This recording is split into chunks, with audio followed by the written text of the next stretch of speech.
খোদার নূরে পাহাড় জ্বলে, খোদার নূরে পাহাড় জ্বলে, নবী মুসা জ্বলেন না।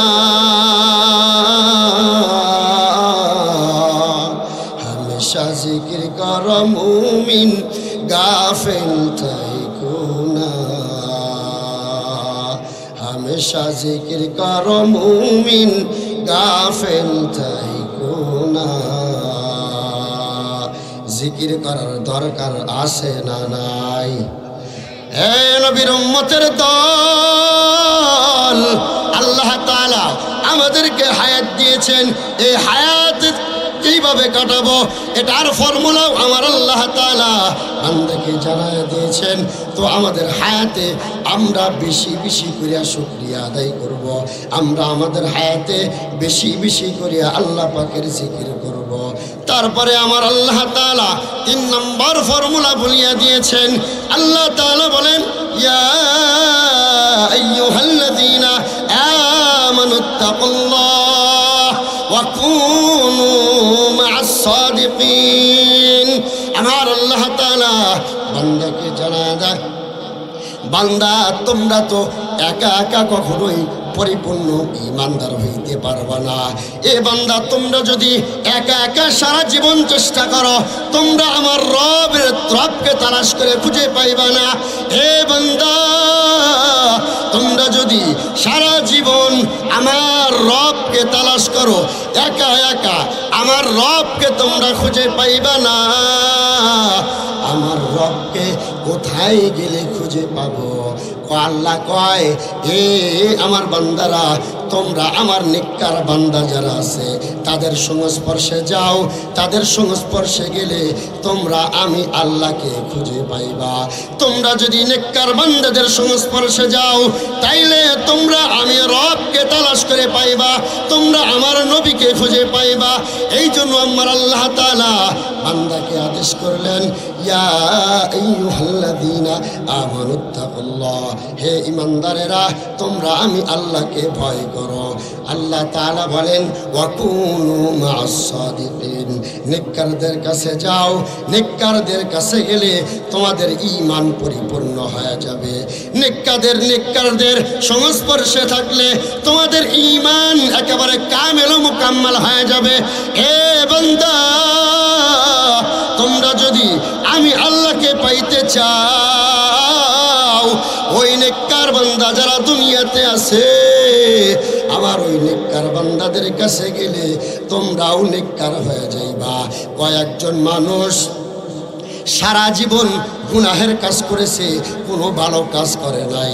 ওই আল্লাহর বান্দাও যদি কোনো নেককারের সংস্পর্শে যায়, বসে থাকে, কোনো আল্লাহর ওলির কাছে যায়, কোনো নেককার নেক মানুষের কাছে যদি যায়, ওই গুনাহগার ব্যক্তিটাও একদিন ওই ব্যক্তির নেককার ব্যক্তির সাথে থাকার কারণে সে একদিন নেককার হয়ে যায়।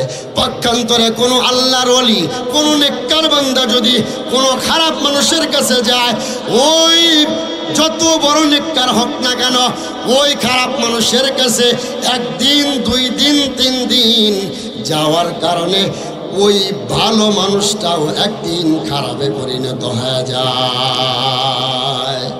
صحبتے صالح ترا صالح کناد، صحبتے طالح ترا طالح کناد۔ ایک زمانہ صحبتے با اولیاء، بہتر از 100 سال طاعت بھیریا۔ اللہ اللہ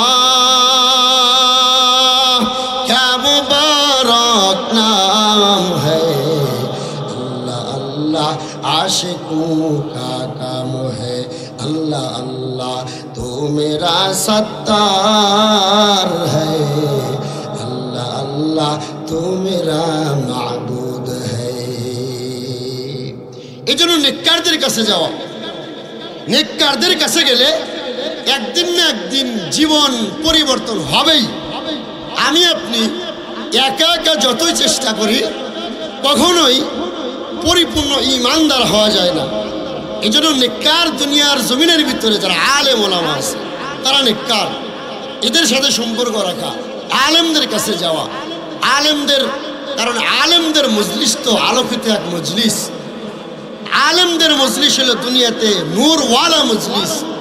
এই আলোকিত মজলিসে গেলে একজন অন্ধকারাচ্ছন্ন মানুষ সারা জীবন গুনাহ করছে, ওই ব্যক্তিও আলোকিত হয়ে যায়। একজন হাসানে বসরি বলছেন, আদ-দুনিয়া কুল্লুহা যুলমাতুন ইল্লা মাজালিসাল উলামা। গোটা দুনিয়াটা অন্ধকার, শুধু আলেমদের মজলিস হলো আলোকিত মজলিস। এই মজলিসে যদি কোনো বান্দা বসে, আলেমদের সহবতে যদি কেউ যায়, ওই বান্দার জীবনটাও আলোকিত হয়ে যায়। সুবহানাল্লাহ। এই জন্য আলেমদের কাছে বেশি বেশি যাওয়া, আলেমদের সংস্পর্শে থাকা। আমি যে আয়াতে কারিমা তেলাওয়াত করেছি, এই আয়াতে কারিমার মধ্যে আমার রব আপনাকে আমাকে দুইটা নির্দেশ দিয়েছেন।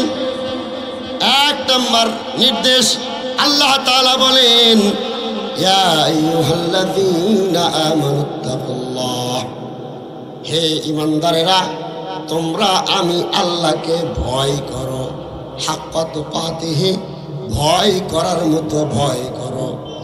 যেমনে ভয় করলে আমার রব খুশি হবে এমন ভাবে ভয় করা। আমরা আমাদের রবকে কেমন ভাবে ভয় করব? তাকওয়া তো এটা অন্তরের জিনিস। আত্তাকওয়া হা হুনা, তাকওয়া হইল অন্তরের জিনিস, এটা দেখানো যায় না। তাকওয়া অন্তরে লালন করা যায়, কিন্তু এই তাকওয়া আল্লাহর ভয়টা দেখানো যায় না কাউকে। তাকওয়া এমন একটা মেডিসিন, এই তাকওয়ার গুণ যদি কোনো বান্দার দিলের ভিতরে এসে যায়, ওই বান্দার দ্বারা কোনোদিন গুনাহের কাজ সংগঠিত হয় না। তাকওয়া আল্লাহর ভয়, তাকওয়া মানে আল্লাহর ভয়। আল্লাহর ভয় দিলের ভিতরে ঢোকানো। আজকে দুনিয়াতে যত অঘটন ঘটে, আজকে দুনিয়াতে যত মারামারি হানাহানি কাটাকাটি হয়, সব কিছুর পিছনে একটা জিনিস, সেটা হলো আল্লাহর ভয় দিলের ভিতরে নাই। আল্লাহর ভয় দিলের ভিতরে না থাকার কারণে একজন মানুষ আর একজন মানুষকে হত্যা করতেও দ্বিধাবোধ করে না। দিলের ভিতরে আল্লাহ তাআলার ভয় না থাকার কারণে একজন আর একজনের সম্পত্তি অবৈধভাবে দখল করতেও দ্বিধাবোধ করে না। আল্লাহর ভয় দিলের ভিতরে না থাকার কারণে একজন বান্দা আর একজন বান্দাকে ঠকাইতে একটু দ্বিধাবোধ করে না। ওই যে আল্লাহর ভয় দিলের ভিতরে নাই, এই কারণে যত অঘটন আমরা ঘটাইতে পারি। আল্লাহ তাআলা বলেন, ইয়া আইয়ুহাল্লাযীনা আমানুত্তাকুল্লাহ, হে ঈমানদারেরা তোমরা আমি আল্লাহ তাআলাকে ভয় করো। ভয় করার মতো ভয় করো। আল্লাহ তাআলাকে ভয় করলে কি লাভ হবে? আল্লাহর ভয় দিলের ভিতরে লালন করলে কি লাভ হবে? কয় আল্লাহর ভয় যদি কোনো বান্দা দিলের ভিতরে লালন করে, ওই বান্দার সম্মান আল্লাহ তাআলা দুনিয়ার ভিতরে যত মানুষ আছে সব মানুষের চাইতে ওই ভয় করনেওয়ালা বান্দাগুলার দাম আমি আল্লাহ তাআলার কাছে অনেক বেশি। সুবহানাল্লাহ। আল্লাহ তাআলা বলেন, ইন্না আকরামাকুম ইনদাল্লাহি আতকাকুম। আমার আল্লাহ তাআলা বলেন, এ দুনিয়ার বান্দা তোমরা ভালো করিয়া শুনো, যেই বান্দাগুলা আমি আল্লাহকে ভয় করে করে দুনিয়াতে চলবে, এই বান্দাগুলার সম্মান, এই বান্দাগুলার দাম আমি আল্লাহ তাআলার কাছে বেশি। এর বাবা তাকওয়ার অনেক বড় দাম। তাকওয়া যদি কোনো বান্দার দিলে থাকে, ওই বান্দা কখনোই নামাজ কাজা করতে পারবে না। তাকওয়া যদি কোনো বান্দার দিলের ভিতরে থাকে, ওই বান্দা কোনোদিন মিথ্যা কথা জবান দিয়ে বের করতে পারবে না। তাকওয়া যদি কোনো বান্দার দিলের ভিতরে অর্জন হয়, ওই বান্দা কখনোই মিথ্যা সাক্ষ্য দিতে পারবে না। ওই তাকওয়া যদি কোনো বান্দার দিলের ভিতরে অর্জন হইয়া যায়, অন্যের সম্পদ জোরপূর্বক দখল করতে পারবে না। এ নবীর উম্মতের দল, নিয়ে নাও, এই তাকওয়ার মেডিসিন কোন বান্দার দিলের ভিতরে অর্জন হয়ে গেলে ওই বান্দা আমার আল্লাহর পরিচয় পেয়ে যাবে। ওই তাকওয়া যদি কোন বান্দার দিলের ভিতরে অর্জন না হয়, মরণের আগ পর্যন্ত ওই বান্দা আমার আল্লাহর পরিচয় পাবে না। মরণের আগ পর্যন্ত বান্দা আল্লাহর পরিচয় পাবে না। জন্য তাকওয়া দিলের ভিতরে থাকা দরকার। আমরা তো এমন বেহায়া বেলাজ যে তাকওয়া আল্লাহর ভয়টা আমাদের দিলের ভিতরে নাই। আল্লাহর ভয় দিলে না থাকার কারণে আমরা অবলীলায় গুনাহ করেই যাইতেছি, অবলীলায় অপরাধ করে যাইতেছি, কোনো দ্বিধাবোধ করি না। কিসের কারণে? ওই যে তাকওয়া যে দিলের ভিতরে নাই, তাকওয়া না থাকার কারণে আজকে আমাদের এই হালাত। তাকওয়া অর্জন করা চাই, তাকওয়া। তবে তাকওয়ার পথ অনেক কঠিন, অনেক কষ্ট সাধ্য করে তাকওয়া অর্জন করতে হয়, আল্লাহর ভয় অর্জন করতে হয়। যে কেউ দ্বারা তাকওয়া অর্জন করা সম্ভব হয় না। তাকওয়া অর্জন করলে কি লাভটা হবে, ফায়দাটা কি? তাকওয়া বনী ইসরাইলের একজন ব্যক্তি ছিল, যেই ব্যক্তি সারা জীবন গুনাহ করছে, কোনোদিন একটা নেক কাজ করে না, একটাও না। এক ওয়াক্ত নামাজ সে পড়ে দেখে নাই, একটা রোজা সে রাখে নাই, মিথ্যা কথা একটাও ছাড়ে নাই, সত্য কথা একটাও বলে নাই। মোট কথা তার জিন্দেগিটা গুনাহের কাজে ব্যয় হয়েছে, নেকির কোনো কাজ তার জীবনে করে নাই সে। এখন বার্ধক্যে পৌঁছে গেছে, মৃত্যু আসবে আসবে ভাব। এই সময় তার দিলের ভিতরে একটু আল্লাহর ভয় এসে গেছে যে হায়, সারা জীবন তো আমি অপরাধ করলাম, সারা জীবন আমি মালিকের নাফরমানি করলাম, একটা দিন আমি আল্লাহর ইবাদত বন্দেগী করলাম না, একটা দিন মালিকের হুকুম পালন করলাম না। এখন যদি আমি মারা যাই তাহলে আমি আল্লাহর সামনে কেমনে দাঁড়াবো, আমি আল্লাহর সামনে আমার এই চেহারা কেমনে দেখাবো? এই কারণে ওই আল্লাহর বান্দা মৃত্যুর আগে তার সন্তানদেরকে ওসিয়ত করে গেল। তার সন্তানদেরকে ডেকে বলতেছেন, সন্তানের দল, আমি যেদিন এই দুনিয়ার জমিন থেকে চলে যাব, আমি যেদিন ইন্তেকাল করব, তোমাদের কাছে একটা আবদার আমি করিয়া যাই, একটা ওসিয়ত আমি তোমাদের কাছে করিয়া যাই। কি ওসিয়ত? কয়, আমি যেদিন এই দুনিয়ার জমিন থেকে ইন্তেকাল করব, ওই দিন তোমরা আমার লাশটাকে কবরের ভিতরে দাফন করবা না, কারণ আমি এমন এক পাপিষ্ঠ বান্দা, আমি জিন্দেগিতে কোনোদিন একটা নেকির কাজ করি নাই, আমি আমার রবের গোলামিটাও করি নাই, আমি আমার নবীর তরিকা অনুযায়ী আমার জীবনটাকে চালাই নাই। এখন যদি আমার মরণ হয়ে যায় রে সন্তান, আমি আমার আল্লাহর সামনে কেমনে দাঁড়াবো, আমি আল্লাহর সামনে কেমনে আমার মুখটা দেখাবো? ওই আল্লাহর বান্দা তার সন্তানদেরকে ওসিয়ত করে গেল, এর সন্তান, আমি যেই দিন ইন্তেকাল করব, আমার লাশটাকে দাফন না করিয়া আমার লাশটাকে তোমরা আগুনে পোড়াইয়া দিবা। আমার লাশটা আগুনে পোড়াইয়া আমার যেই ছাইটা হবে, এই ছাইটাকে দুই ভাগে ভাগ করবা। এক ভাগ ছাই ওই আকাশে বাতাসের সাথে উড়াইয়া দিবা, আর এক ভাগ ছাই ওই সমুদ্রের ভিতরে, পানির ভিতরে তোমরা সারিয়া দিবা।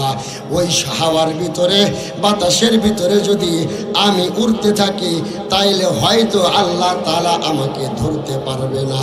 আমি যখন এই পানির ভিতরে আমার ছাই মিশিয়া যাবে আমার আল্লাহ তাআলা আমাকে ধরতে পারবে না। ওই সময় আল্লাহর বান্দা ইন্তেকাল করলো। তার সন্তানেরা ওসিয়ত অনুযায়ী ঠিকই তার বাবার লাশটাকে দাফন না করিয়া ওই আল্লাহর বান্দার লাশটাকে আগুনে পুড়ায়া ছাই বানায়া ওই ছাইটাকে দুই ভাগে ভাগ করিয়া এক ভাগ ছাই বাতাসের সাথে উড়াইয়া দিয়েছে, আর এক ভাগ ছাই সে সমুদ্রের ভিতরে ছেড়ে দিয়েছে। এবার আল্লাহ তাআলা ফেরেশতাদেরকে বলল, এই ফেরেশতারা ওই আল্লাহর বান্দা এমনটা কেন করলো? আল্লাহ তাআলাকে ফেরেশতারা কয়, আল্লাহ তাআলা আপনি তো ভালো জানেন ওই বান্দা এমনটা কেমন করেছে, এমনটা কেন করলো, এটা তো আমরা জানি না, একমাত্র আপনি জানেন।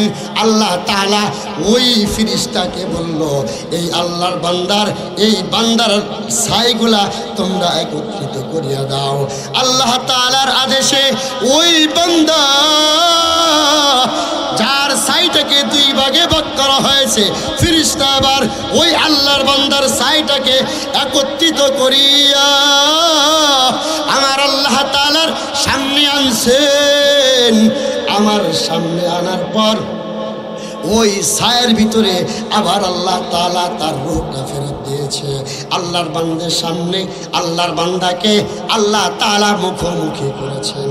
এবার আল্লাহ তাআলা ওই বান্দাকে জিজ্ঞাসা করলো, এ বান্দা তুমি এমনটা কেন করলা? ওই আল্লাহর বান্দা ডাক দিয়া বলল, আয় আল্লাহ, সারা জীবন তো আমি কোনোদিন নেকির কাজ করি নাই, আমি কেমনে তোমার সামনে দাঁড়াবো? ইন্তেকালের পরে আমি তোমার আযাব কেমনে সহ্য করব? তোমার সামনে আমি কেমনে দাঁড়াবো? তোমার ওই কঠিন আযাব আমি তো সহ্য করতে পারবো না। তোমার ওই আযাব সহ্য করার মতো যোগ্যতা আমার নাই আল্লাহ। এই জন্য ইন্তেকালের পূর্বে আমার দিলের ভিতরে তোমার ভয় এসে গেছে, তোমার আযাবের ভয় আমার দিলের ভিতরে এসে গেছে। এই জন্য আমি আমার সন্তানদেরকে ওসিয়ত করেছিলাম, আমি ইন্তেকালের পর আমার লাশটাকে দাফন না করিয়া আমার লাশটাকে তোমরা ছাই বানাইয়া দুই ভাগে ভাগ করিয়া এক ভাগ বাতাসে উড়াইয়া দিবা, আর এক ভাগ সমুদ্রের ভিতরে ছাড়িয়া দিবা। আল্লাহ তাআলা ওই বান্দাকে বলেন, বান্দা আমি তোমার দিলের হালাত সব কিছুই জানি, বান্দা আমি তোমার সব অবস্থা জানি। এ বান্দা, সারা জীবন তুমি আমার নাফরমানি করেছো, কোনদিন একটা আমার বিধান মানো নাই।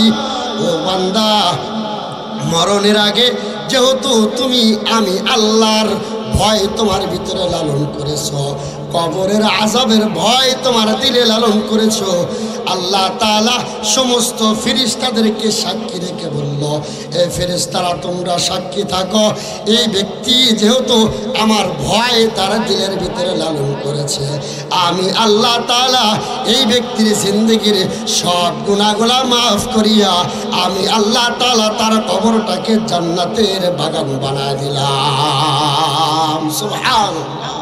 আল্লাহ তাআলা বলেন, আমি তার জিন্দেগির সব গুনাহ মাফ করলাম।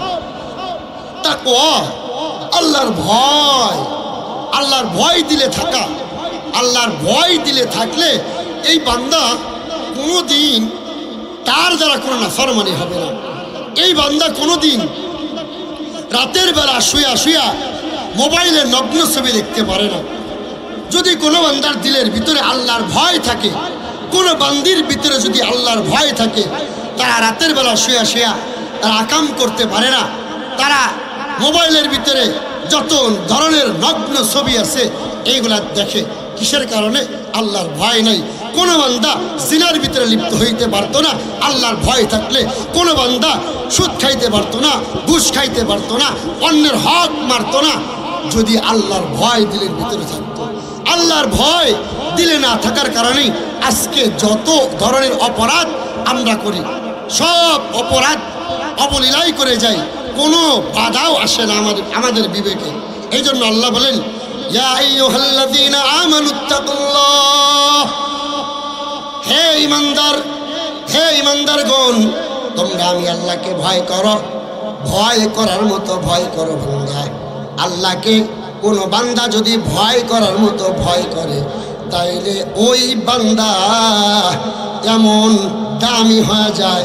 আল্লাহ বলেন যে দুনিয়ার মধ্যে যত মানুষ আছে, ওই সব মানুষের চাইতে যেই বান্দার ভিতরে আমি আল্লাহর ভয় থাকবে, ওই বান্দার মর্যাদা আমি আল্লাহর কাছে বেশি হয়ে যায়, ওই আল্লাহর বান্দার দাম বেশি হয়ে যায়। তো অনেক বান্দা এমন আছে যারা আমার আল্লাহকে তালাশ করেছে, আমার আল্লাহকে খুঁজে পেয়েছে, আমার আল্লাহকে খুঁজে পাইতে গিয়া তারা আল্লাহর ওলি হয়ে গেছে। আল্লাহর ওলি কিসে? আল্লাহকে খুঁজেছে। তারা আল্লাহর ভয় দিলের ভিতরে লালন করেছে আর আমার আল্লাহকে তালাশ করেছে। আল্লাহকে তালাশ করিয়া আল্লাহর ভয় দিলের ভিতরে রাখিয়া তারা দুনিয়ার সব কিছু ছাড়ছে। টাকা পয়সা, গাড়ি বাড়ি, রাজত্ব সব কিছু ছেড়ে আমার মালিকের ভয়, মালিকের আযাবের ভয় দিলের ভিতরে রেখে ওই বান্দাগুলা আল্লাহর ওলি হয়ে গেছে। ইব্রাহিম ইবনে আদহাম রহমতুল্লাহ আলাই, আপনারা কি নাম শুনেছেন? আর সব মরা হয়ে গেছেন দেখা যায়। নাম শুনেছেন? ইব্রাহিম ইবনে আদহাম রহমতুল্লাহ আলাই। ইব্রাহিম ইবনে আদহাম রহমতুল্লাহ আলাই, যার কোনো টাকা পয়সার অভাব ছিল না, টাকা পয়সার অভাব ছিল না, সম্মানেরও অভাব ছিল না, গাড়ি বাড়ির অভাব ছিল না, সব কিছু ছিল ওই আল্লাহর বান্দা ইব্রাহিম ইবনে আদহাম রহমতুল্লাহ আলাই। ওই আল্লাহর বান্দা একদিন রাতের বেলা শুইয়া শুইয়া নরম বিছানায় ঘুমাইয়া আমার আল্লাহকে তালাশ করতেছে। হঠাৎ করিয়া তার ওই ছাদের উপরে একটা ঠক ঠক আওয়াজ আসতেছে, কে যেন আওয়াজ করতেছে। ইব্রাহিম ইবনে আদহাম রহমতুল্লাহ আলাই আওয়াজ করে বলল, কে? এত গভীর রাত্রে আবার ছাদের উপর কে তুমি আওয়াজ করতেছ? ইব্রাহিম ইবনে আদহামকে উত্তর দেয়, আমার একটা ঘোড়া হারায় গেছে, আমার হারানো ঘোড়া আমি তোমার ছাদের উপর তালাশ করতেছি। ইব্রাহিম ইবনে আদহাম রহমতুল্লাহ আলাই ওই আল্লাহর বান্দাকে ডাক দিয়ে বলে, এ বোকা, এত গভীর রাত্রে তোমার হারানো ঘোড়া বুঝি আমার এই ছাদের উপরে পাওয়া যাবে? তোমার ঘোড়া কোথায় হারাইছে আর তুমি তোমার ঘোড়া কোথায় খুঁজতেছ? উপর থেকে জবাব আসলো, এ ইব্রাহিম ইবনে আদহাম, আমি তো বোকা না, বরং বড় বোকা হইলা তুমি। এই যে রাতের বেলা তুমি নরম বিছানায় শুইয়া শুইয়া আমার আল্লাহকে তালাশ করতেছ, আমার আল্লাহর ভয় কি তোমার দিলের ভিতরে আসে না রে ইব্রাহিম ইবনে আদহাম? ওই নরম বিছানায় শুইয়া তো আমার আল্লাহকে কখনোই পাওয়া যাবে না। এই কথা শোনার পর ইব্রাহিম ইবনে আদহাম বাড়ির থেকে বের হয়ে গেছে। সে তার সব কিছুকে সারিয়া, রাজত্ব সারিয়া, তার প্রধানমন্ত্রীগিরি সারিয়া, বাড়ি সারিয়া এবার তিনি আল্লাহর তালাশে বের হয়ে গেছেন। আর তিনি রাস্তায় রাস্তায় ঘোরেন আর তিনি বলতে থাকেন, আমার দয়ার মাওলারে,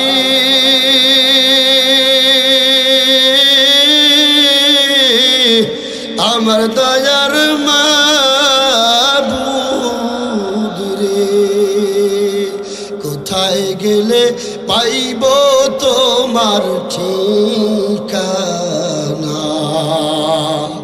তোমাকে বুঝি আমি পাইলাম না আমার দয়ার মাওলা রে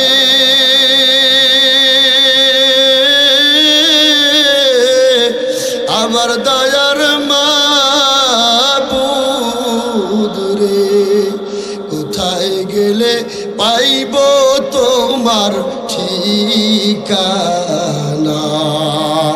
তোমাকে বুঝি আমি পাইলাম না তোমাকে পাওয়ার আশে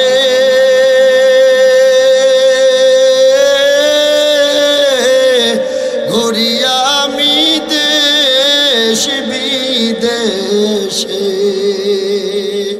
কোরআনের মাহফিলে করলাম বিছানা তোমাকে বুঝি আমি পাইলাম না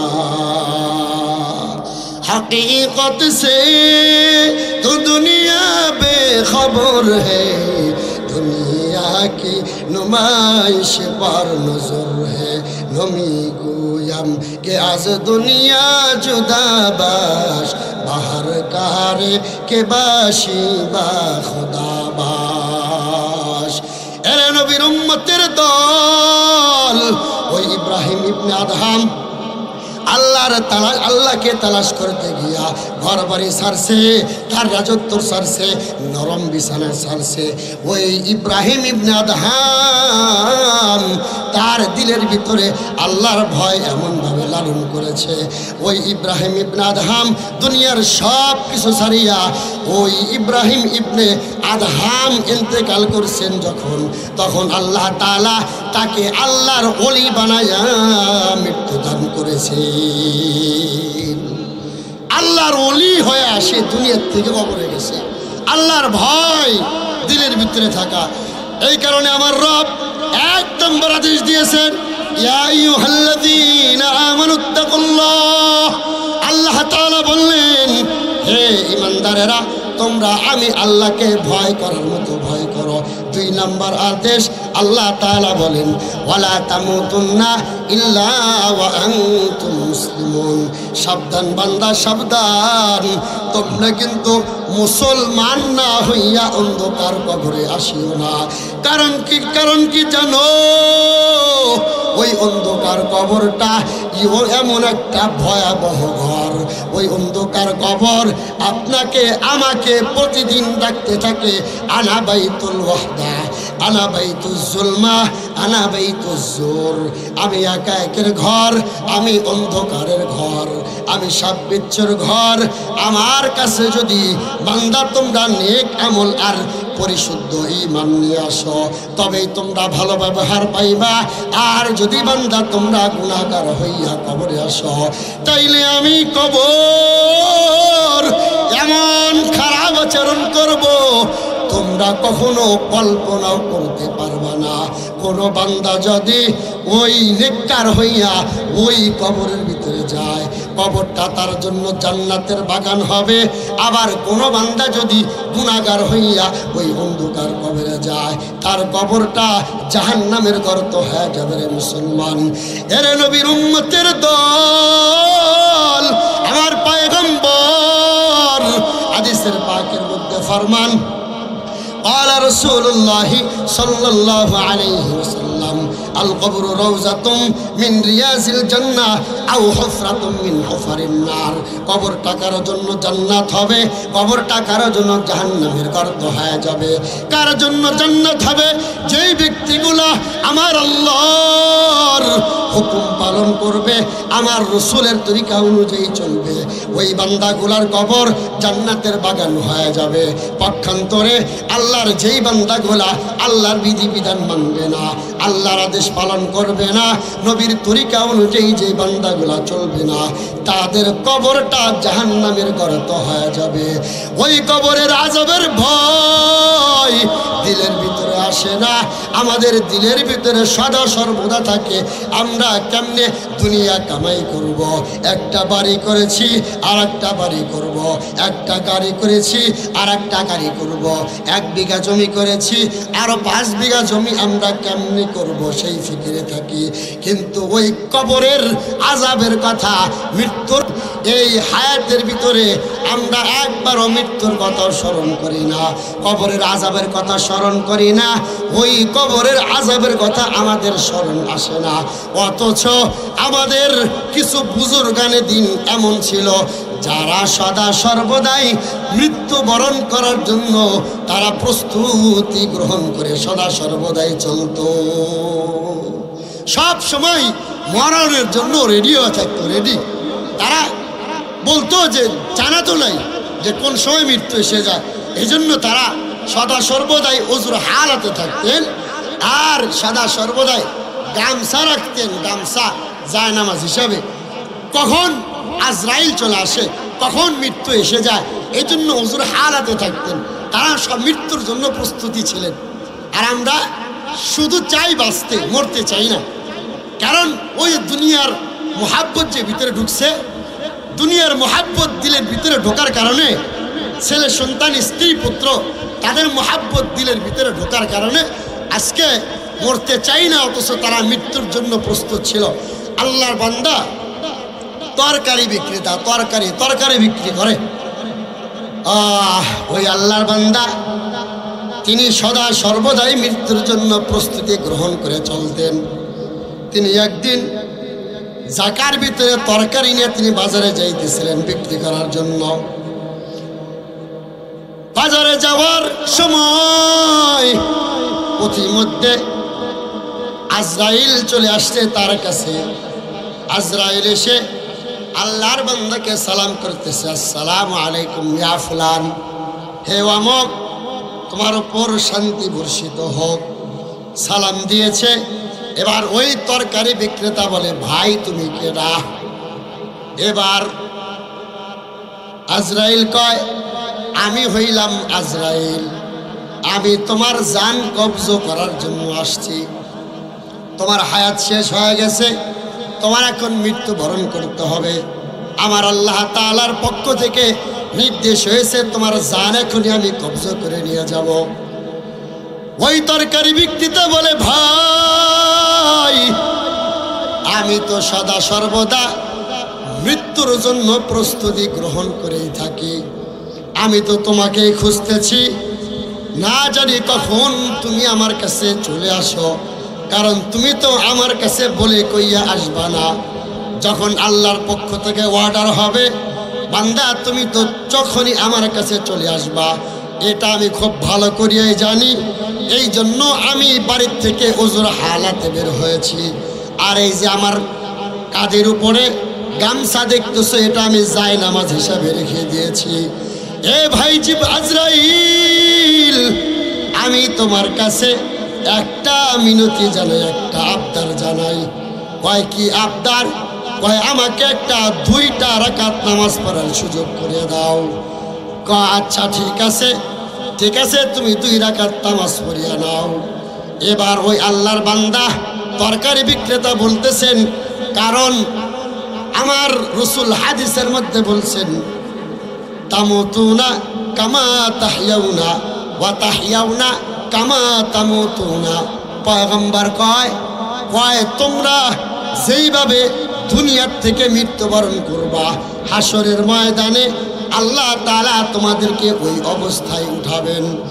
এ ভাই আজরাইল, তোমার কাছে একটা আবদার, আমি যখন সেজদায় যাব, সেজদার হালাতে আমি যখন থাকব, তখন তুমি আমার জানটা বের করে নিয়ে যাইবা, যাতে করে আমি হাসরের ময়দানে ওই সেজদার হালাতে আল্লাহর সামনে উঠতে পারি। সুবহানাল্লাহ। তারা মৃত্যুর জন্য সদা সর্বদাই প্রস্তুত ছিল, আর আমরা মৃত্যুবরণ করতে চাই না। মরণের কথা শুনলেই আমার আপনার ভিতরে ভয় এসে যায়, ভয়। কারণ কি, ওই যে আমরা যে আল্লাহর বিধান মানি না, আল্লাহর বিধান যদি আমরা মানতাম, রসুলের তরিকা অনুযায়ী যদি চলতাম, তাইলে অবশ্যই আমি আপনি মৃত্যুর জন্য তো সদা সর্বদাই প্রস্তুতি হয়ে থাকতাম। তখন আসবে আলহামদুলিল্লাহ। কিন্তু আপনি মরতে চাই না কেন? দিলের ভিতরে দুনিয়ার মোহাব্বত ঢুকেছে, আর মৃত্যুর কথা আমরা স্মরণ করি না, কবরের আযাবের কথা আমরা স্মরণ করি না, মৃত্যুর যন্ত্রণার কথা স্মরণ করি না, যার কারণে আমরা মরতে চাই না। এই জন্য আল্লাহ বলেন, ওয়ালা তামুতুন্না ইল্লা ওয়া আনতুম মুসলিমুন। বান্দা, তোমরা সাবধান, মুসলমান না হইয়া কিন্তু কবরে আইসো না। মুসলমান না হইয়া যদি কবরে যাও, তাইলে কিন্তু তোমার কবরের আযাব শুরু হয়ে যাবে। কবরের আযাব, যে আযাবের বর্ণনা আমার পয়গম্বর বিভিন্ন হাদিসের মধ্যে দিয়েছেন, আমার আল্লাহ কোরআনে কারিমের জায়গায় জায়গায় এই জাহান্নামীদের, অপরাধীদের শাস্তির কথা বর্ণনা করেছেন। এই জন্য মুহতারাম হাজরিন, মুসলমান হইয়া, পূর্ণাঙ্গ মুসলমান হইয়া কবরে যাওয়া, আর মুসলমানদের পূর্ণাঙ্গ মুসলমান হওয়ার জন্য 1 নম্বর হইল শর্ত ঈমান, আর 2 নম্বর হলো নেক আমল। কি বলেন? 1 নম্বর কি? ঈমান, 2 নম্বর নেক আমল। এই ঈমান আর নেক আমল পরিশুদ্ধ যদি আমরা করতে পারি, তাহলে পূর্ণাঙ্গ মুসলমান আমরা হইতে পারবো। আর মুসলমানের সবচাইতে বড়, মুসলমানদের উপরে যে সবচাইতে বড় একটা দায়িত্ব ইবাদতের ক্ষেত্রে নামাজ। এই নামাজ থেকে আমরা এতটাই গাফেল, যদি কোনো ব্যক্তি নামাজটা সঠিক সময়ে, ঠিক সময়ে নামাজটা আদায় করতে পারে, তাহলে ওই ব্যক্তি মুসলমান হবে, ওই ব্যক্তির নাম মুসলমানের খাতায় উঠবে। কিন্তু আমরা নামাজটাই পড়ি না, তাহলে আমি আপনি মুসলমান কেমনে দাবি করব? কথা বলেন, ঠিক কিনা? আজকে দেখেন মসজিদ কত বড়, এত সুন্দর করে মোজাইক করা হয়, এত সুন্দর টাইলস ঝাড়বাতি লাগানো হয়, সব কিছু ঠিক আছে। মসজিদ মুসল্লি শূন্য, মুসল্লি নাই। এর চাইতে দুঃখ আর কি হইতে পারে? গ্রামে কত মানুষ বসবাস করে, মানুষ মসজিদে যায় না, নামাজটা সঠিক সময় আদায় করে না। তো মুসলমান যদি হইতে হয়, তাহলে নামাজের দরকার আছে না নাই? জোরে বলেন, আছে না নাই? নামাজ, এই নামাজটাই আপনার কবরে যাবে, নামাজটা আপনার জন্য সুপারিশ করবে। যদি সঠিক সময়ে আমরা নামাজটা আদায় করতে পারি, তাইলে আমার রসুল হাদিসের মধ্যে বলছেন যে নামাজি ব্যক্তিদের জন্য 5টা পুরস্কার। বলেন কয়টা পুরস্কার? আরেকটু জোরে বলেন, 5টা পুরস্কার। আল্লাহর পয়গম্বর হাদিসের মধ্যে বলেন, ক্বালা রাসূলুল্লাহ সাল্লাল্লাহু আলাইহি ওয়াসাল্লাম, মান হাফাযা আলা সালাওয়াতি আকরামাহুল্লাহু তাআলা বিখামসি হিসালিন। আমার পয়গম্বর বলেন, যদি কোনো ব্যক্তি 5 ওয়াক্ত নামাজ সঠিক সময় আদায় করতে পারে, আল্লাহ তাআলা ওই ব্যক্তিকে 5টা পুরস্কার দান করবেন। 1 নম্বর, আল্লাহর পয়গম্বর বলেন, ইয়ারফাউ আনহু যিকাল আইশি। আল্লাহর পয়গম্বর কয়, ওই ব্যক্তির থেকে রিজিকের অভাব দূর করিয়া দেওয়া হবে। অথচ আমরা রিজিক তালাশ করতে গিয়া নামাজকে কাজা করে ফেলি, রিজিক তালাশ করতে গিয়া আমরা নামাজকে বাদ দিয়ে দেই। আমরা বলি আগে রিজিক কামাই করি, তারপরে নামাজ। অথচ না না, আল্লাহ বলেন, বান্দা নামাজটা আগে আদায় করিয়া নাও,